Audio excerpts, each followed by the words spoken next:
Gracias por estar ahí.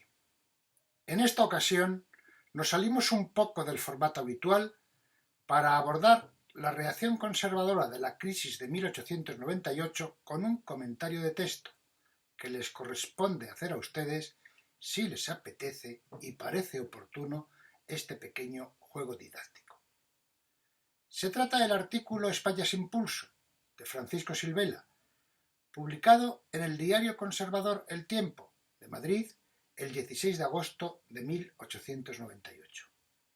Para introducirles un poco en el tema, tratamos en conjunto el fracaso de la restauración canovista, la figura de Joaquín Costa y el regeneracionismo, así como la trayectoria política vital del propio Silvela. También les recomendamos visionar dos vídeos breves relacionados con el propio comentario de texto. Empezamos.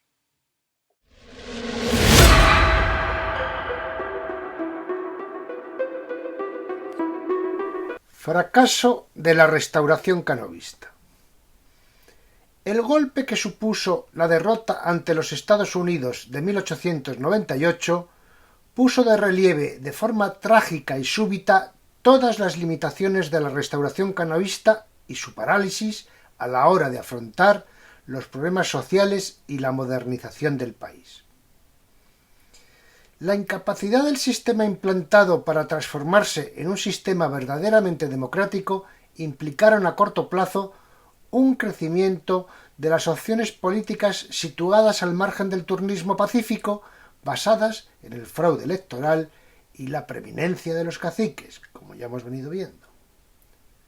Francisco Silvela, nuevo líder del Partido Conservador tras el asesinato de Cánovas, en un momento en el que no ocupaba ninguna responsabilidad de gobierno, el 16 de agosto de 1898, consumada ya la derrota militar en Cuba, escribió en El Tiempo, periódico conservador de Madrid, un artículo titulado España sin pulso. Ya hablaremos de él con más detenimiento, que está considerado como el inicio de la literatura del desastre y el pesimismo de la generación de 1898. Regeneracionismo.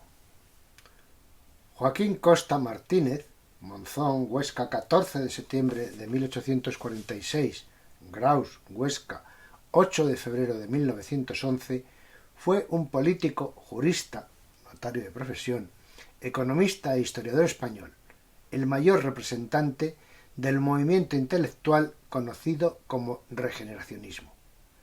Portavoz y jefe de filas de quienes proponen una respuesta mucho más objetiva, positiva y activa a los graves problemas del país que la llamada generación del 98, pensando en la fórmula que él acuñó de escuela y despensa y constituyendo la cabeza del regeneracionismo.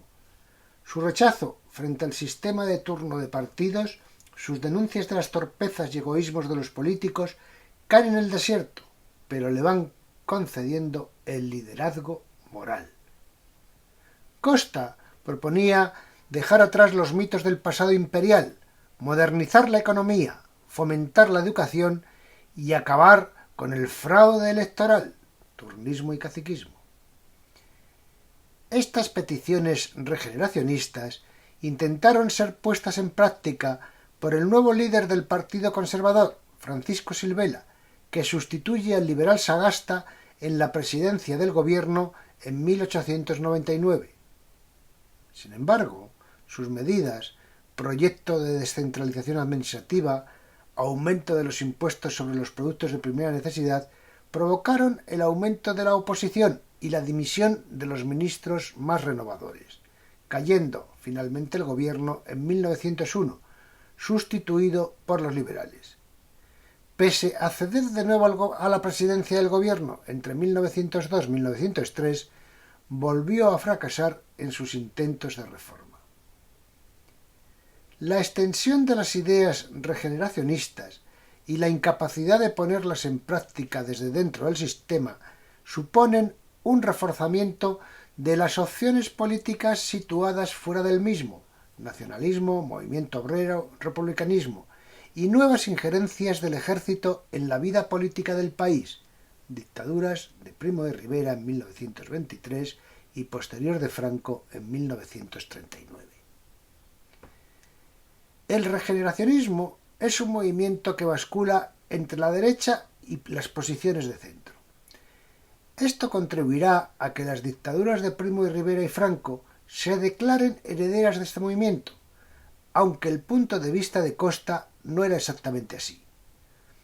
Cuando dice que España necesita un cirujano de hierro, no se refiere a un militar antidemocrático, sino a un hombre fuerte que ejerza la autoridad. Este concepto, no cabe duda, que es equívoco.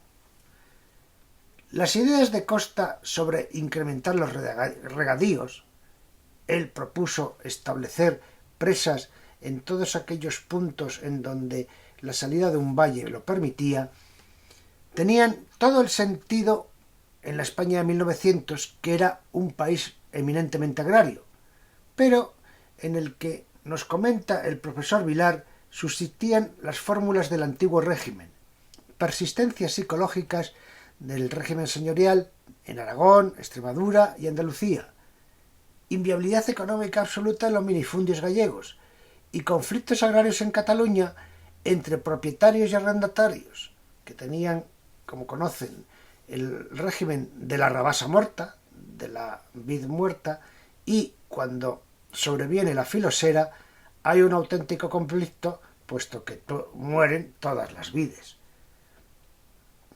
Las ideas de Costa de construir una serie de presas que favorecieran los regadíos se enfrentaron con el caciquismo, que pretendía mantener el control de las obras públicas y no pudo ser puesto en marcha hasta algunos intentos en la República y posteriormente en los ya famosos pantanos del régimen de Franco. Francisco Silvela, Madrid, 1845-1905. Tras cursar estudios de Derecho en la Universidad Central de Madrid, militó en la Unión Liberal liderada por Leopoldo O'Donnell, partido por el que fue en 1869 diputado por Ávila. Destacó como orador y posteriormente se adhirió al Grupo Liberal Conservador encabezado por Antonio Cánovas del Castillo. Con la Restauración, Cánovas nombró a Francisco Silvela subsecretario de Gobernación, cargo del que dimitió poco después por su manifiesto desacuerdo con Romero Robledo, ministro de Gobernación y encargado de buscar caciques para manejar convenientemente las elecciones. En 1879 fue nombrado ministro de la Gobernación, bajo el gobierno presidido por Arsenio Martínez Campos. Desde su ministerio intentó reformar el sistema de beneficencia, lo que le supuso enfrentarse con su enemigo político Romero Robledo y sus partidarios, porque los sistemas de beneficencia alteraban el equilibrio que habían encontrado los caciques dentro de sus respectivos territorios. De vuelta a Cánovas al poder, en 1881 fue elegido diputado por Madrid. Poco después se hizo fuerte dentro de su partido, hasta llegar a ser el segundo, tras el liderato incuestionable de Cánovas del Castillo. En 1890, Cánovas le confió la cartera de Gobernación, aunque ya por esa época la distancia entre el jefe y su segundo comenzaba a ser cada vez mayor. Tras la muerte, el asesinato de Cánovas en agosto de 1897, Silvela formó el partido Unión Conservadora. A principios del año 1899 fue elegido presidente del Círculo Conservador. Ese mismo año, Silvela fue llamado para formar un gobierno de regeneración nacional. Silvela suprimió el Ministerio de Ultramar, ya se habían perdido las colonias, y creó uno nuevo, el de Instrucción Pública. Se vio obligado a dimitir en 1900 a causa de la acción corrosiva y sistemática de la oposición, la presión del sector eclesiástico y, sobre todo, la gran ola de protestas y huelgas que provocaron las medidas económicas desplegadas por su ministro de Hacienda, Raimundo Fernández Villaverde, que impuso un impuesto al consumo que alteró fundamentalmente a lo que podemos llamar las clases medias. Silvela reorganizó las filas del Partido Conservador, que se robusteció con la entrada de Antonio Maura. En 1902, Silvela volvió a la presidencia del gobierno, confiando a Antonio Maura la importante cartera de gobernación, lo que provocó cierta indignación dentro de las filas de su propio partido. Este gobierno duró poco, ante la falta de unidad y cohesión ideológica entre sus miembros. En 1903 cedió la jefatura del partido a Antonio Maura, quien fue aclamado como el nuevo caudillo de los conservadores españoles. Comentario de texto sobre España sin pulso. Vamos a realizar un pequeño ejercicio a partir del texto de España sin pulso. En la sección presencial facilitamos una fotocopia del texto. Para los que nos siguen en línea, tienen un enlace que tengan en cuenta que si lo están viendo en vídeo, lo que deben hacer es abrir las diapositivas de apoyo, donde en esta quinta diapositiva, pulsando sobre la línea, conseguirán el enlace. Se trata de una aproximación a lo que en historia se llama fuente primaria, para hacernos una idea de cómo debe manejarse. Lo primero que necesitamos es poder contextualizar el texto, es decir, hacernos una idea sobre quién, cómo, cuándo, dónde y en qué circunstancias se elaboró el documento que manejamos. En el caso que nos ocupa, además de las pinceladas ofrecidas en la presente sesión, debemos contar con lo comentado hasta ahora en las 7 sesiones anteriores dedicadas a la etapa de la restauración canovista. No queremos un ejercicio académico, lo que pretendemos es únicamente su reflexión personal sobre el texto. Pasos a seguir. Unos consejos para cómo abordar un comentario de texto. Pueden variar, pueden saltarse algunos, pero estos son los más habituales. Empezamos por una lectura general. Después de esa lectura general hay que hacer una segunda lectura en la que subrayamos lo más relevante, fechas, nombres, ideas. Tengan en cuenta que el subrayado debe ser escueto, de lo relevante. Si subrayamos mucho, pues nos va a servir de poco. El paso siguiente es la clasificación del texto. En esta ocasión conocemos que es un artículo de opinión de un periódico, pero en otros casos pues habrá que ver qué tipo de texto, unas memorias, un artículo de opinión, una escritura. Hay que plantearse qué más podemos reseñar. Es fundamental, y eso sí que es escueto, la fecha y el autor. En este caso, comentar lo que sabemos, que tenemos perfectamente claro que era un artículo de prensa en una fecha conocida, 16 de agosto de 1890. Hay que ver seguidamente las alusiones históricas que se contienen en el documento que manejamos, solo en ese documento, y comentar muy brevemente lo que sabemos. Después entraría lo que sería la crítica del texto, en función exclusivamente del texto, pero valorando si nos parece sincero, oportunista, con intención política. Es muy importante determinar a quién va dirigido.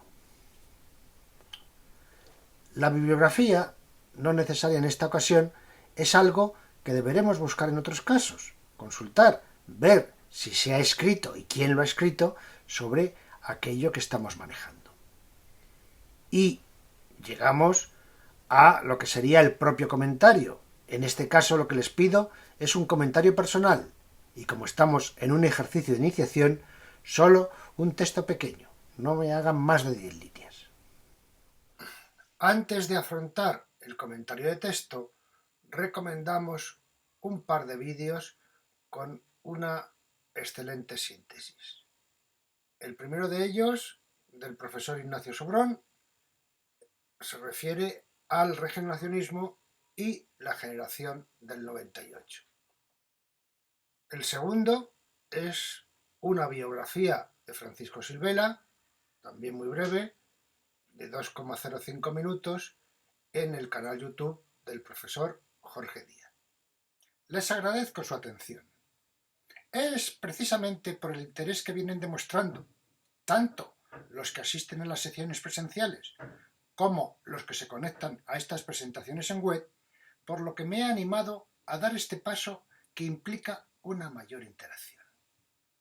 Confío en que les resulte enriquecedor y en cualquier caso se familiaricen un poco con la mecánica de los comentarios de texto, que son la manera adecuada de aproximarse a lo que se denominan fuentes primarias de la historia. Espero poder volver a contar con su atención. Hasta entonces, por favor, cuídense, cuidémonos.